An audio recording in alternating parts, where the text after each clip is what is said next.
Wapenzi watazamaji wa hichi kituo popote mlipo, ninawasalimu hamjambo. Karibu sana ili niweze kuwapasha yale yote ambayo yametendeka. Mimi ni mtangazaji wako Bwana Ezra. Samia ni muoga. Yaani sijawahi ona mtu muoga kama Samia. Kwa nini unajua ameogopa? Munaona tangia Rais wa Marekani Donald Trump alipomkamata Rais wa Venezuela Nicolas Maduro kutoka ikulu, mahala ambapo alikuwa amelala na alikuwa analindwa na jeshi na alikuwa analindwa na maafisa wa usalama ambao wanalinda rais. Samia ameogopa sana, na kuongeza chumvi kwenye kidonda, tangia Rais wa Marekani atume jeshi la Marekani kumkamata Nicolas Maduro, Watanzania wamekuwa wakimulilia Rais wa Marekani Donald Trump kutuma jeshi lake la Marekani kumkamata Samia na kumchukua Marekani waende kumshtaki kwa sababu ya maafa ambayo aliweza kutenda Tanzania. Sasa Samia kuonyesha ulimwengu kwamba ameogopa kutokana na juhudi ambazo zinaendelezwa na Watanzania kumuomba Rais wa Marekani kuvamia Tanzania na kumchukua Samia. Hii leo siku ya Jumanne tarehe 6 Januari mwaka 2026 kuniradi, Samia aliweza kuita viongozi wa Wizara ya Ulinzi na Jeshi la Kujenga Taifa, ikulu ndogo ya Zanzibari Tunguu, kuweza kuzungumzia kitu ambacho kinaitwa usalama wa rais, wamlinde asije akachukuliwa jinsi ambavyo Nicolas Maduro aliweza kuchukuliwa. Najua kwa mtu ambaye anaelewa siasa na mtu ambaye anaelewa masuala ambayo yanaendelea ulimwenguni, anaweza akakuambia Bwana Ezra, Samia aliweza kuita jeshi kwa sababu mkuu wa jeshi CDF John Mkunda alikuwa kwenye yale mazungumzo. Waziri wa usalama wa ndani Tanzania Simbachawene alikuwa kwenye ule mkutano. Inspector Generali wa polisi alikuwa kwenye ule mkutano. Lengo kuu ni kuzungumzia jinsi ambavyo watamlinda asije akachukuliwa. Niliona hata jana huyu rais wa Uganda Yoweri Kaguta Museveni akisema kwamba jeshi lake la Uganda linaweza likatandika wanajeshi wa Marekani vibaya sana, kwa hivyo hawawezi wakadhubutu kumchukua. Sasa Watanzania wameweza kutoa kauli motomoto kipindi ambapo Samia aliweza kuita viongozi wa ulinzi Tanzania na akaweza kuzungumza na wao. Kipindi hichi Rais wa Marekani Donald Trump ameweza kuonekana kwamba hataweza kulegeza kamba kwa wale viongozi ambao wanawatesa wananchi ulimwenguni. Jinsi ambavyo unaona hapo, ili kudhibitisha kwamba aliweza kufanya kikao kwenye ukurasa wa ikulu Tanzania, lakini sasa hivi Samia yuko Zanzibari, akaandika kwamba Rais wa Jamhuri ya Muungano wa Tanzania na Amiri Jeshi Mkuu Mheshimiwa Dr. Samia Suluhu Hassan akiwa kwenye mazungumzo na viongozi wa Wizara ya Ulinzi na Jeshi la Kujenga Taifa, Ikulu ndogo ya Tunguu, Zanzibari, tarehe 6 Januari mwaka 2026. Ukiona hapo utaona viongozi wa ulinzi wakiwa hapo. Kwa umbali nimeweza kumwona Bwana Thabit Kombo, waziri wa usalama ama waziri wa mambo ya nchi za kigeni kutoka Tanzania, akiwa hapo.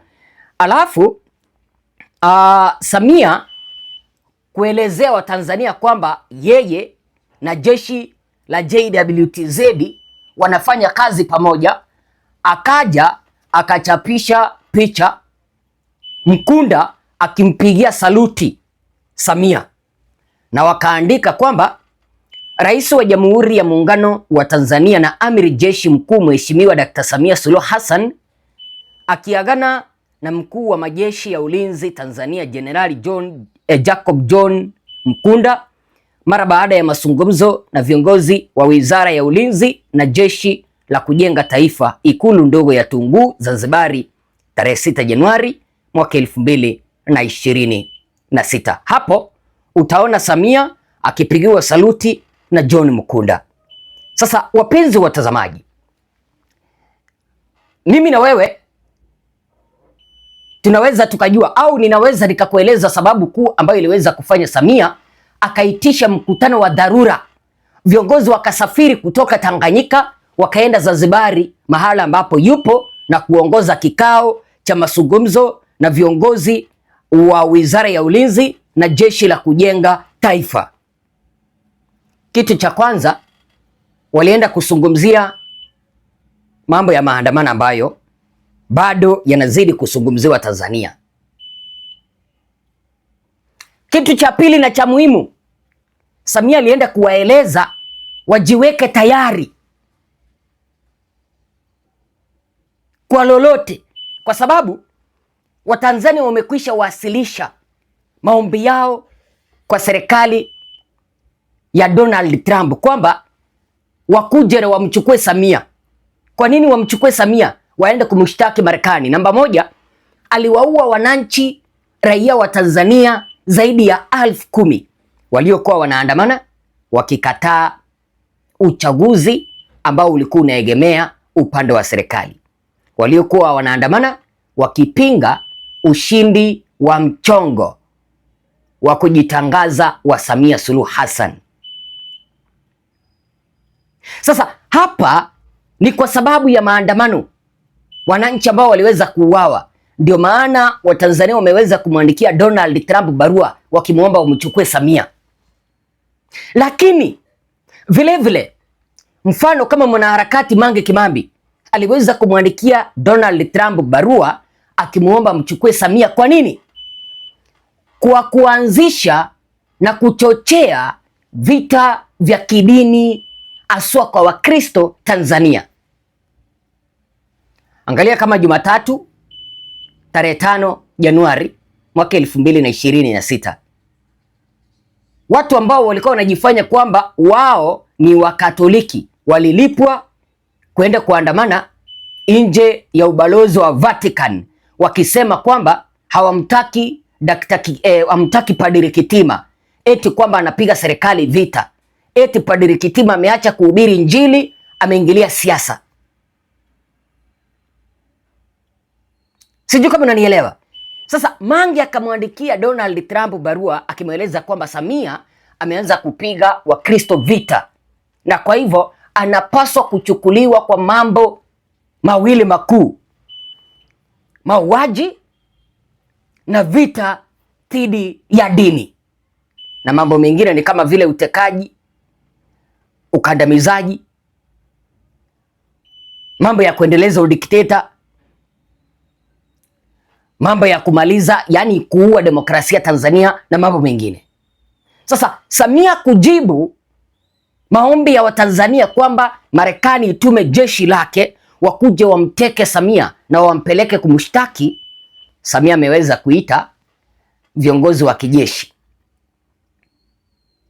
na viongozi wa polisi na viongozi wa usalama Tanzania na kuwaketisha chini na kuwaambia kwamba waimarishe usalama, kwa sababu hakuna kitu ambacho walienda kuzungumzia hapa isipokuwa tu kuwaeleza kwamba wajiweke tayari kwa lolote.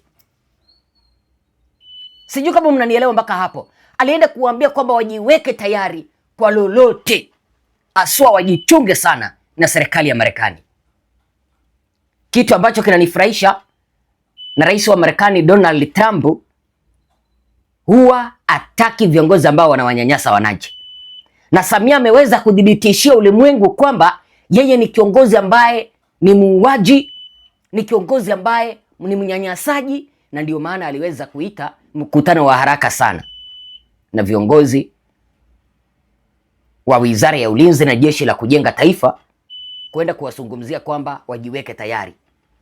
Mliona hata huyu rais wa Uganda Museveni, dikteta mwingine kama Samia, anasema kwamba jeshi lake la Uganda linaweza likawatandika majeshi ya Marekani. Mimi nikaangalia tu hivi nikacheka, nikatulia, nikasema kwamba huyu mzee anajielewa kile ambacho anakizungumza au ni uzee umemuingia.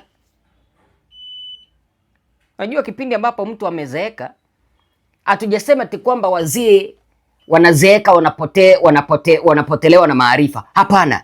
Lakini ukiangalia mtu kama Museveni bwana, amekwamilia madarakani na baada nang'ang'ania tena uongozi na anataka kuchaguliwa tarehe sijui ni 21 mwezi huu wa Januari. Ni jambo la kusikitisha. Na ndiyo huyo kiongozi mwenye amekatalia madarakani tangia miaka ya 1980 pale mpaka sasa hivi bado anataka kung'ang'ania uongozi. Kwa zaidi ya miaka 40 amekuwa madarakani. Yeye na Samia hakuna tofauti. Na ndio maana wanataka kujilinda. Samia anajua kwamba yeye ni muuaji, anajua yeye ni mtekaji, anajua yeye ni mnyanyasaji, anajua yeye ni katili, na ndio maana ameweza kuwaita majeshi kwenda wamhakikishie iwapo kuna usalama, majeshi ya Marekani yasije yakamchukua. Wacha niambie Samia hivi, hata akiona aitishe usaidizi wa majeshi kutoka nchi jirani waende kumlinda, kipindi ambapo Marekani itakuja hauwezi ukazuia, na hata uwezi ukajua kama wanakuja. Hebu jiuliza kama Venezuela walikuwa wanalindwa, ama Venezuela huyu rais Nicolas Maduro na mke wake walikuwa wanalindwa na wako na silaha hatari, zile ambazo zinaitwa kwa lugha ya kimombo advanced weapons. Wako na advanced materials zenye zinachunguza hali ya anga, lakini alichukuliwa sembuza Samia. Na ni ukweli kwamba Samia ameweza kuhamisha shughuli zote kutoka ikulu ya Dodoma kuelekea ikulu Zanzibari. Inaonekana kwamba siku hizi hataki kukaa mbali sana na kwao nyumbani. Amechukua shughuli zote upande wa Zanzibari. Sijui wazo lako ni lipi? Mnaweza mkaambia nini Samia atakana kwamba aliweza kuitisha mkutano wa haraka na jeshi na viongozi wa Wizara ya Ulinzi na Jeshi la Kujenga Taifa ikulu ndogo ya Tunguu. Sema nasi, mimi ni Bwana Ezra. Sambaza hii kanda kuelekea kwa vikundi vingi. Asanteni sana.